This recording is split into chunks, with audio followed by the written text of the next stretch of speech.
All right, let's talk about the GCSE French speaking exam. In this explainer, we're going to build the ultimate guide to absolutely acing it.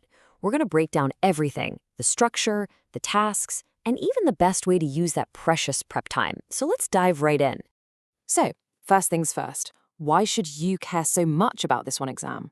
Well, because it's worth a full 25% of your final GCSE French grade. Yeah, that's a huge chunk, so getting it right is, well, it's absolutely crucial. With a quarter of your entire grade riding on this, the big question is, how do you take that pressure and turn it into an amazing performance? Well, that's exactly what we're here to do. We're going to give you a clear, step-by-step path to nail it. So here's our game plan. We've split it into 4 parts. First, we'll look at the exam blueprint, then we'll decode the 3 main tasks. After that, we'll plan out your 15-minute prep time, and finally, we'll map out your path to success with some great revision tips. Okay, let's start with the basics, your exam blueprint. Honestly, just understanding the structure is the first step to feeling way more confident and in control. So, this table gives us the whole picture. The exam's worth a total of 50 marks, and it's split into 3 tasks. You've got the role play for 10 marks, the read aloud for 15, and then the biggest one, the photo card, which is worth a massive 25 marks. But here's the kicker. All of this is packed into just 10 to 12 minutes max. It's fast for sure, but with the right strategy, it's totally manageable. All right, on to section 2, decoding the 3 tasks. Let's really get into the nitty-gritty of what you're supposed to do for each part, and more importantly, how you can scoop up all those valuable marks. These are the 3 hurdles you're going to face, and in this exact order, we're going to tackle them one by one, and we'll kick things off with the role play. For the role play, which is worth 10 marks, the number 1 strategy is keep it simple. Seriously, you do not need to bust out complex language here. Just remember this one rule. As long as you form a correct sentence with a verb, you get the marks. That's it. Clarity is everything. Now, in the role play, you're always required to ask a question. And this is where a little magic phrase can be a total lifesaver. The phrase, ESCA, you can pretty much stick that in front of any statement to turn it into a question. It's a super reliable way to make sure you get those marks. Next up, the read aloud task. A lot of people worry about not knowing what every single word means, but you can relax on that. The marks here are for pronunciation. You know, French is actually way more phonetic than English, so you can often sound words out correctly even if you've never laid eyes on them before. Okay, this brings us to the final and most important task, the photo card. Now listen up, because this is the single most important rule.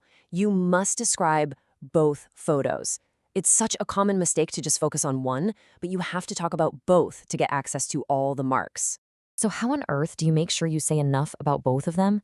Easy. You use the PALMA framework. Think of this acronym as your checklist. Describe the people, the action they're doing, the location, the mood of the scene, and the overall atmosphere. It's a brilliant way to structure your thoughts and give a really detailed description. All right, so you know the tasks, but before the clock starts ticking on the exam, you get 15 minutes of supervised prep time. This is golden. It's a massive opportunity, and you absolutely need a plan.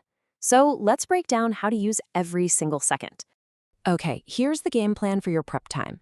Spend the first couple of minutes on the read aloud. It's the quickest one to get sorted. Next, take about 4 minutes for the role play. And that leaves you with a solid 9 minutes, the biggest chunk of time, to focus on the hardest part, the photo card. So what are you actually doing during this time? Well, for the read aloud, you're just sounding it out in your head, keeping an eye out for any silent letters. For the role play, you're spotting the tenses you need to use and planning those simple, direct answers. And for the photo card, you're grabbing your pen and using PALMA to jot down notes for, you guessed it, both images. Now that we've got the exam and the prep time totally covered, let's kind of zoom out and talk about the bigger picture. This last section is all about setting yourself up for success with smart revision and some key tips for when you're actually in the exam.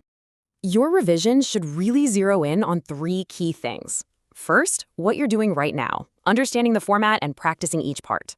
Second, practice improvising. The exam really values those spontaneous answers, so get comfortable thinking on your feet. And third, memorize a list of high-level phrases that'll really elevate your responses. And check this out. This slide shows you the power of those phrases perfectly. The simple answer, j'aime les examens, it's fine, it's grammatically correct, but adding an opinion marker like à mon avis to say, in my opinion, exams are stressful but important, well, that adds complexity and nuance. This simple little upgrade is exactly what separates a pretty good answer from a top grade one. And here's a vital tip for when you're in the hot seat. If you don't understand the examiner, or maybe you just need a second to think, don't panic. Just ask them to repeat the question with, Pouvez-vous répéter, s'il vous plaît? And remember this, you will not lose any marks for doing this. It's a smart tool to have in your back pocket. You know, at the end of the day, all these strategies and frameworks lead to one place. The more you practice, the role plays, the photo descriptions, the conversations, the more confident you're going to feel walking into that exam room. Confidence isn't magic, it's something you build through preparation. So, you have the blueprint, you have the strategies, you have the plan. The only question left is, are you ready to put in the practice and turn all of this preparation into a performance you can be proud of? You've totally got this.